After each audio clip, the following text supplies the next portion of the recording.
So obviously since the fight I'm feeling drained, tired, gutted, upset, disappointed, but also proud, very proud of Leigh and his achievements and the character that he showed throughout. As always, the ultimate professional, and I'm just really disappointed and gutted that the fight ended in the way that it did.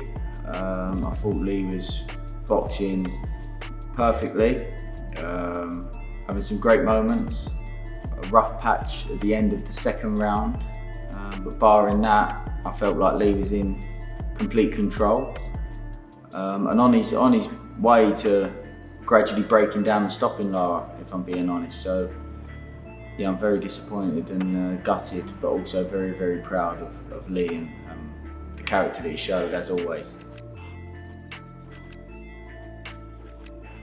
Positively and negatively, I think.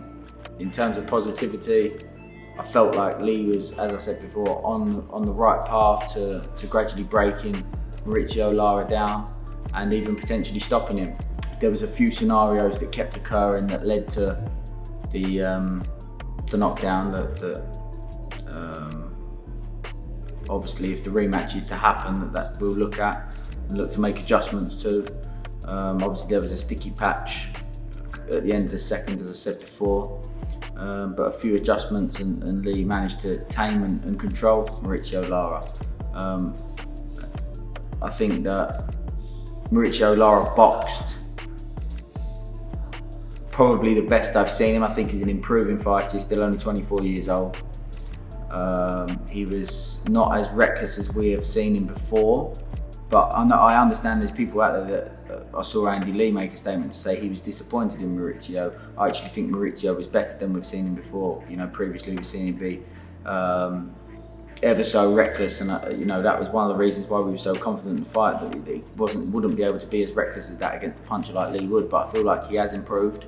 He wasn't as reckless as we'd seen before, and he was very cautious. I know that since the fight he's mentioned Leigh Wood's power is something that we've always spoke about, and I think that he knew that he couldn't afford to be as reckless as we've seen before. But you know, fair play to him. Congratulations to Mauricio Lara. Congratulations to the people of Mexico on their win. They was very respectful with us. I know that the issues with Warrington and his team and whatever, but they was very respectful of us, and you know, hopefully makes sense and we can get the rematch on. So my thoughts on the stoppage and the reasons behind my decision. Obviously, I respect both sets of opinions on the stoppage. I want to say that first and foremost. What I will say is, in my career, there's been two big comebacks of recent times that I was in the corner for, and that was Tyson Fury versus Deontay Wilder, the first fight, and Wood Conlan in their fight. In the Tyson Fury Deontay Wilder fight, it was the 12th round, it was the final round.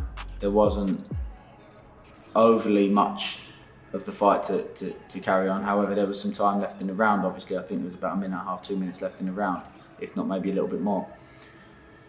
But when Tyson's experience, something he spoke about all the way through training camp, was there's a chance that I get knocked down. If I get knocked down, I'll take my time to rise to my feet.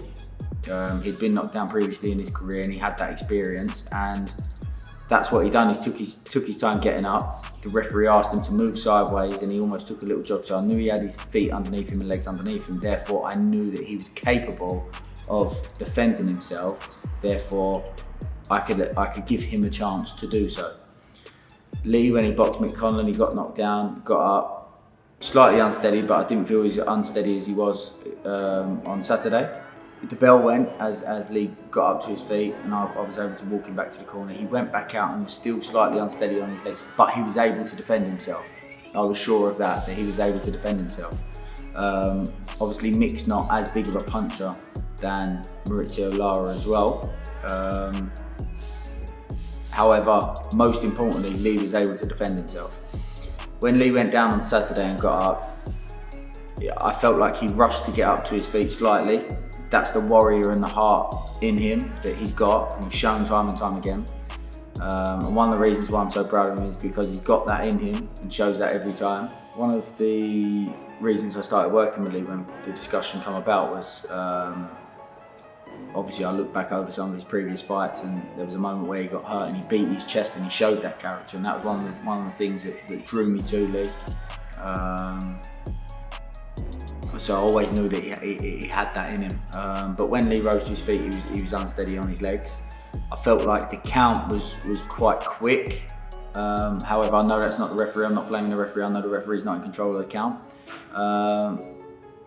You know, he went down heavy. That was the moment when I grabbed the towel. He got up, he was slightly unsteady. I waited as long as I could. And then Mauricio Lara was right behind the referee, and I know that there wasn't much time at the end of the round. I didn't know exactly how much time was at the end of the round, but I knew it was coming to the end of the round. However, people, I understand, again, I respect both sets of opinions. It wasn't a case of, I felt like, could Leigh have seen the end of the round out? Could he have made it to the end of the round? The question that was running through my head was he able to defend himself? Because if we stood here and counted for 10 seconds, that's a long time stood in front of someone if you're not able to defend yourself. And then Mauricio Lara was right behind the referee, and as the referee stepped back, I just didn't feel like, I wasn't certain. I'm not saying that he definitely couldn't have. There's a chance that he may have been able to. I just wasn't certain, so there was uncertainty, so I'm not saying that he definitely couldn't have. I just wasn't certain that he was able to defend himself, and that was not a risk that I was willing to take in a moment like that. I understand that it's a huge fight and it's a world title fight. If I was sure that he was able to defend himself, but still a risk of getting caught, that's a different scenario.